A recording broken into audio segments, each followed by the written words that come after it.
I almost want to say this is the Shopify version of the Avengers, and I do not mean that as an offense.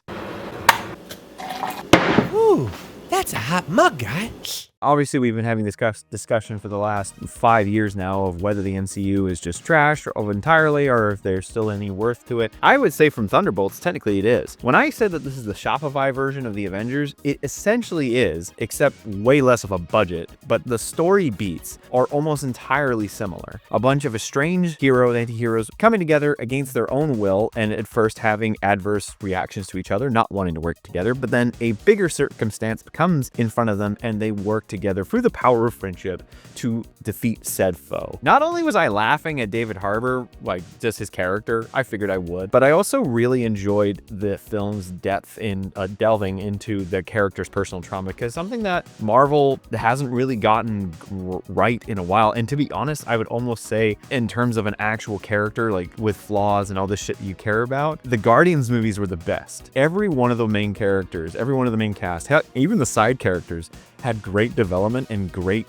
faults and traits to them that made you like them. I think that the director, writers, or whoever was part of the behind-the-scenes team for Thunderbolts really understood that and did that to the best that they could. Obviously, they're on the same level as James Gunn. They do it pretty good in terms of establishing backstories for all of the characters going into it. Maybe some of them don't get as much as others, like Bucky is kind of just Bucky in this movie. Elena, Red Baron, John Walker, who, for all of you who are kind of confused at why he's viewed as like such a bad guy, considering he misquoted in this movie, killed an innocent person. If there is one major complaint I have with Captain America and the Winter Soldier, or Captain Falcon, whatever, that series, was that they tried to make you feel sympathy for a terrorist organization that was clearly a terrorist organization. No sympathy whatsoever, just terrible. And you can do it. You can make a bad person have sympathy points. Like, look at Killmonger, obviously, as like our Loki. But no one in that terrorist organization had any kind of redeeming factor. Anyways, rant over about that one. I like this one because it's also a very simple movie. Aside from, like, I would say the 10-minute opening or prologue, I would almost say, with Elena kind of explaining where she's at in her own state and having a conversation with Red Baron. The first major part of this movie is getting into this bunker and then getting out of this bunker. And then the second major part of the movie is in New York. And that's it.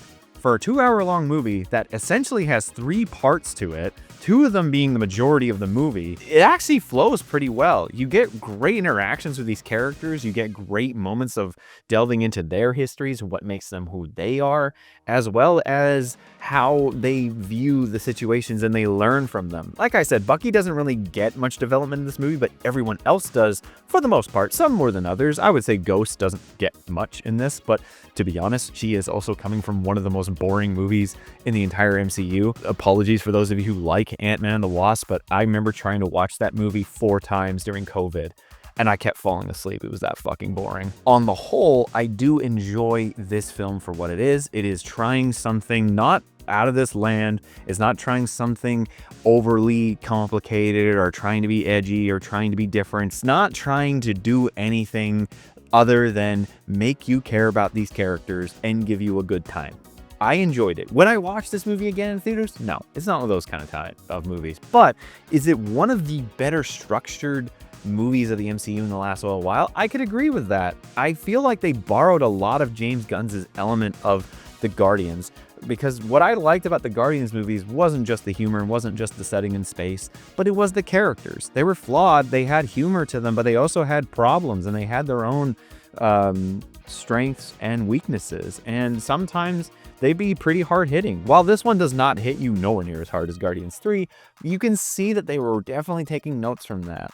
While they can't write on the same level as Gunn, they are trying their best. And that is why I come back to my original statement of calling this the Shopify version of the Avengers. While it is not on that same level, definitely budget-wise, definitely character-wise, definitely stakes-wise, it is still a competent movie. Oh, on another note too, a lot of this movie is filmed in actual locations, which is such a rare thing for any of the MCU movies of late. Just felt nice to look at, I'm going to say either Utah or Wyoming off in the distance. I just enjoyed seeing it. I'm like, wow, look at that.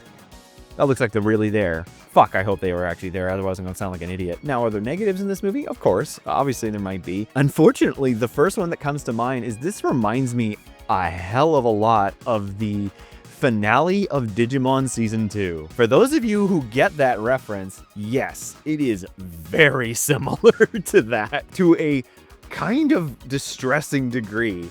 I kept on saying the power of friendship throughout the entire latter half of the movie, but it worked. Is the villain aspect possibly brought on and resolved a bit quick? Yes, I could say that. Technically speaking, is the villain a walking MacGuffin in terms of circumstance of being there, circumstance of becoming what they are, the circumstance of how they are thwarted?